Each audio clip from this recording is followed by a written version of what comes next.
Para iniciar este espacio tenemos información de última hora. Se produce en la ciudad de Guayaquil.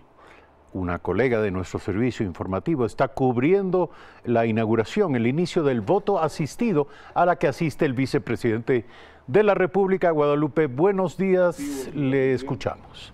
Y invitarlos a que participen. Realmente, Sofía, en este momento el vicepresidente de la República, Otto Sonnensoltner, está dando su intervención como parte del acto inaugural del programa Voto en Casa, de acuerdo a lo establecido por el Consejo Nacional Electoral.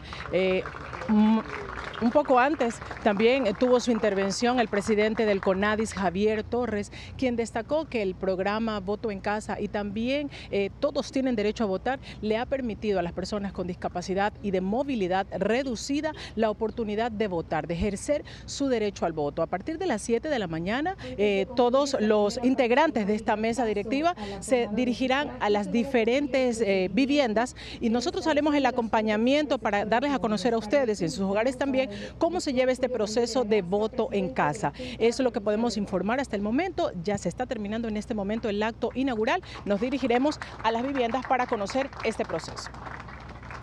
Gracias, Guadalupe Ayoví. Recordemos que son miles y miles de ecuatorianos los que se beneficiarán con este programa de voto asistido para favorecer su participación en las próximas elecciones. Como siempre, a esta hora recomendamos a ustedes la lectura de diario El Telégrafo. En su primera plana, El Telégrafo nos dice: Ejecutivo difunde la carta de intención de Ecuador al Fondo Monetario Internacional. El Ministerio de Finanzas ya ha transparentado los detalles del acuerdo con el organismo.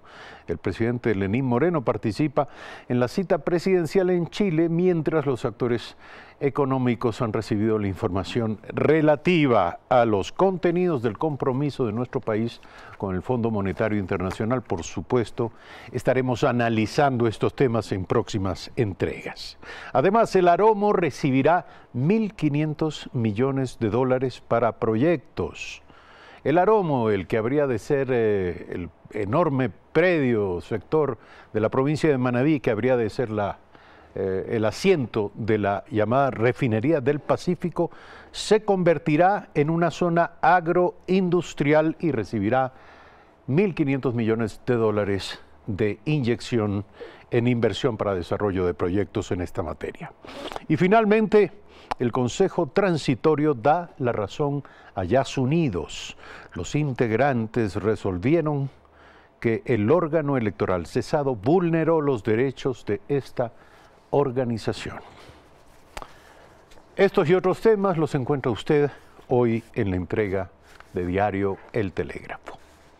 El escrutinio de papeletas del nuevo Consejo de Participación Ciudadana y Control Social será igual al del resto de dignidades que se elija este domingo. La presidenta del Consejo Nacional Electoral, Diana Atamaín, explicó este jueves que habrá 3 actas, una de hombres, una de mujeres y otra de pueblos y nacionalidades. 7 personas más votadas, 3 hombres, 3 mujeres y una de pueblos y nacionalidades. El pueblo tiene 3 opciones de voto, que es voto blanco, nulo y por uno de los candidatos. El Tribunal Contencioso Electoral no ha recibido ninguna petición por parte del Consejo Nacional Electoral. No puedo emitir ninguna opinión ni criterio mientras no conozca exactamente este tribunal qué es lo que pretende el Consejo Nacional Electoral.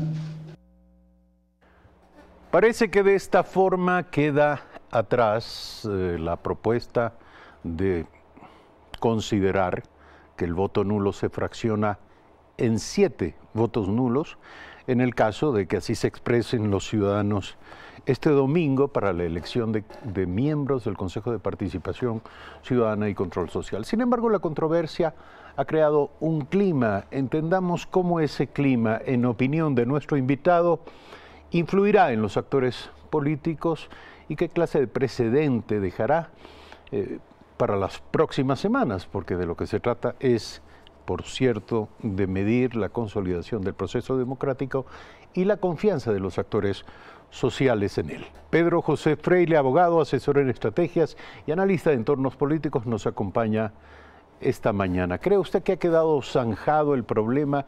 ¿Cuáles serán las consecuencias, las percepciones públicas alrededor de este tema en las próximas semanas? Buenos días. Muy buenos días, señor Calife. Buenos días a toda la audiencia de Ecuador TV. Un verdadero privilegio estar por primera vez en los medios públicos del Ecuador. Y agradeciendo esta oportunidad, pues sí, efectivamente, el Ecuador se encuentra en ciernes de un proceso electoral que ha sido viciado de un montón de complejidades. Estamos hablando de que en las últimas horas la autoridad, el órgano representativo de la función electoral, se ha visto abocado a abrir al público una discusión interna respecto a cómo hacer la contabilización del efecto voto nulo en el proceso electoral, cuando es algo que debió haber sido regulado, como todos los elementos dentro del proceso, desde el inicio. Pongámoslo así para que se entienda simplemente.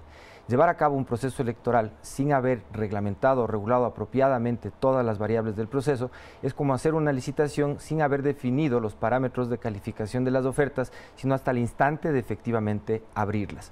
El problema que se plantea de inmediato entonces para la ciudadanía no es solamente sobre cuál es la forma en la cual este proceso va a contabilizarse, sino efectivamente la validez institucional que tiene el cuarto poder, más allá de la discusión que el último año hemos tenido sobre el quinto poder.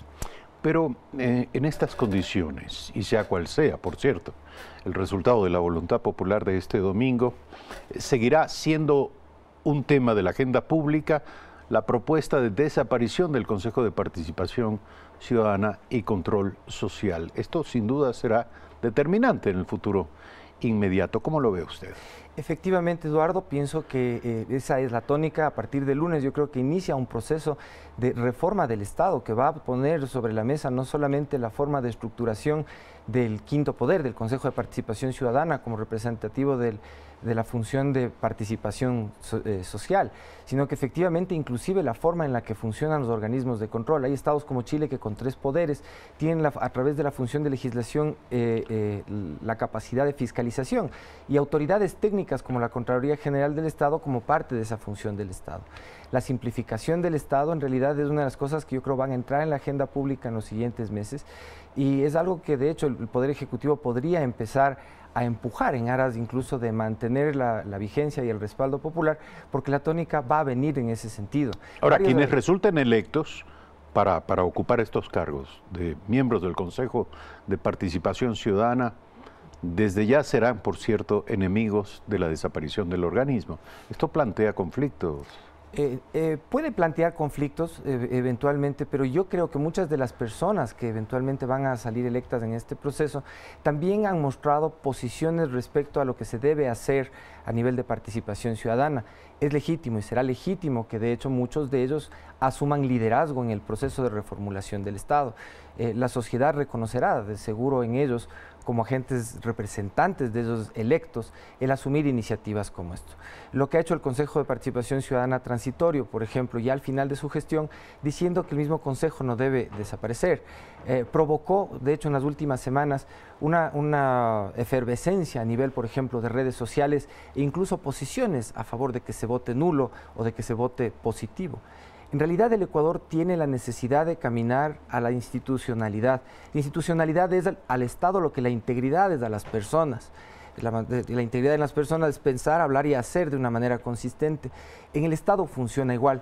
En nuestro país será más confiable para los ecuatorianos y para las inversiones y para el resto del mundo si es capaz de andar por los caminos que decidió. La elección de este Consejo de Participación Ciudadana fue resuelta por voluntad mayoritaria del pueblo ecuatoriano hace poco más de un año y efectivamente es un proceso que debe cumplirse. Las leyes y el sistema constitucional nos proveen de otras herramientas también que debemos seguir para reformular el tamaño del Estado. Mientras estemos dentro de las reglas de juego que nos hemos impuesto, mientras la integridad en lo personal como la institucionalidad en lo formal sean la característica del pueblo ecuatoriano al funcionar, este será un país cada vez más seguro, cada vez más confiable, indistintamente de las posiciones que son respetables a favor de defender lo que se gane con los votos, de defender lo que se gane con el mérito del currículum, pero al final de cuentas la sociedad, si cambia de opinión en lo que sea, de una manera institucional, eso nos hace un país más seguro y más confiable. Ahora, es aún de pronóstico reservado saber lo que ocurrirá el próximo domingo respecto del voto nulo, pero es una realidad, como se ha denunciado frecuentemente, que impera la desinformación, el desconcierto, la indefinición. Y todo esto, de alguna manera, favorecería a la corriente del voto nulo. ¿Qué ocurrirá con un Consejo de Participación Ciudadana electo en este entorno, en el que probablemente los votos de cada uno de los nuevos miembros electos no sea mayormente representativo del universo? Pensemos una cosa, la representatividad de los miembros consejeros del Consejo de Participación Ciudadana tiene una característica especial dentro de todo el sistema constitucional. En realidad, ellos no son representantes políticos de la sociedad, a pesar de que provengan de un proceso eleccionario. Ellos son representantes de la ciudadanía y su función dentro del sistema constitucional es articular la participación ciudadana. Hay que entender que hay una diferencia sustancial entre la participación ciudadana y la participación política. La participación política representa unos intereses puntuales que compiten unos contra otros dentro de unos mecanismos que son la participación en partidos políticos, la protesta social, la participación en elecciones. La participación ciudadana es la representación del interés particular individual que tiene una proyección en la sociedad. Por ejemplo, hay un hueco fuera de mi casa, en la calle. Obviamente, si mi carro se cae en el hueco, es mi interés que eso se componga. Si yo me quejo al municipio y el municipio repara el hueco, en realidad mi participación ciudadana afecta al resto de personas, pero parte de un interés individual particular.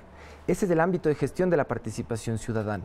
El de la participación política sería: organicémonos los vecinos, armemos una asociación y planteemos una acción de protección en contra de la ineficiencia del municipio. He ahí la diferencia. Entonces, estas personas que llegan electas, si llegan electos con mucho o con poco, es menos relevante que el hecho de que sean electos dentro del sistema legal y que el mismo sistema legal, si quiere purgarlos por voluntad popular, pueda hacerlo.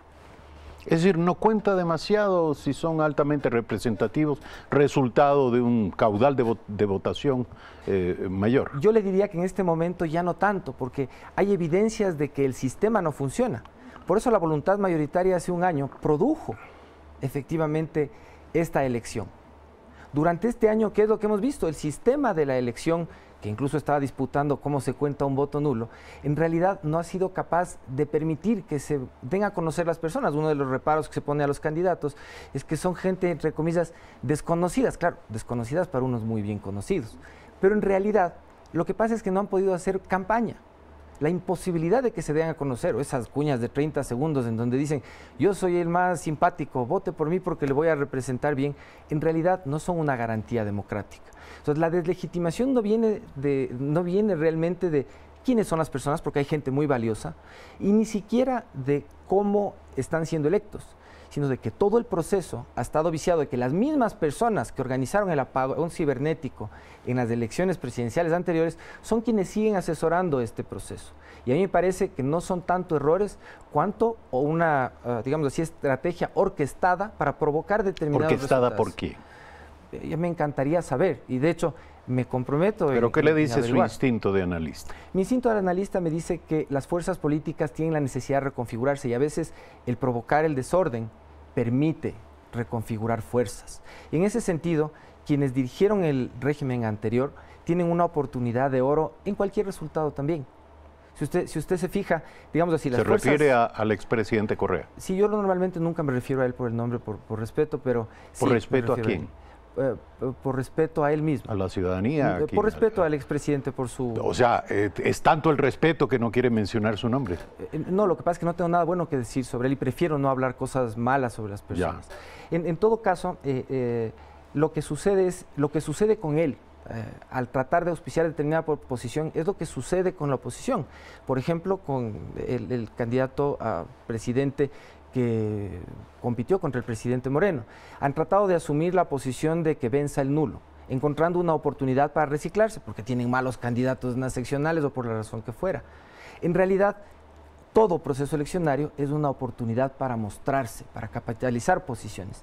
Y esa es una seña de falta de institucionalidad en el país, porque se están utilizando las instituciones que corresponden a garantizar la participación ciudadana y la participación democrática para darle bonos de presencia a entes políticos. Finalmente, las personas en la política y en el poder son temporales, simplemente. Sin duda. Y deben ser así.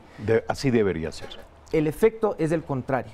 porque estamos convirtiendo a la posibilidad de que el país se vea más creíble en lo contrario.